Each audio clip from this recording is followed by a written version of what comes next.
አሁንኛ ብዙ ስደተኛ አለና ይሄ ሁሉ ሰው በቃ ለምንድን ነው የምትሰደዱት ለምንና አገራቸውን የሚወዱበት ልክ ተመልሰው እዚህ የመኖር ፍላጎት የተመቻቸም ስለሆነ ሰርቶ መለወጥ ስለሚችሉ እና እሱ ነገራቸው ደስ ይለኛል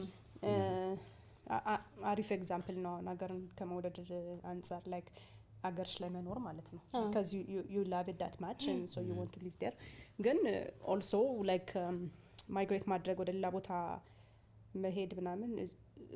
by itself አገርና ለመውደድም አይደለም እሱ ነው ኮምልሽ ማለት እኛ የምንገልጽበት መንገድ አሁን አገሬን በጣም ልወዳለሁ እኮ አይደለ ግን እንድኖር ደግሞ የተመቻቸልኝ ነገር ከሌለ ወጥቼ ሰርቼ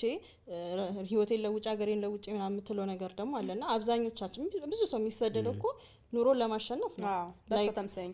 የተሻለ ነገር ፍለጋ ነው ሰው ካገር የሚወጣው እሱን ነው የምለው አሁን እነሱ ደግሞ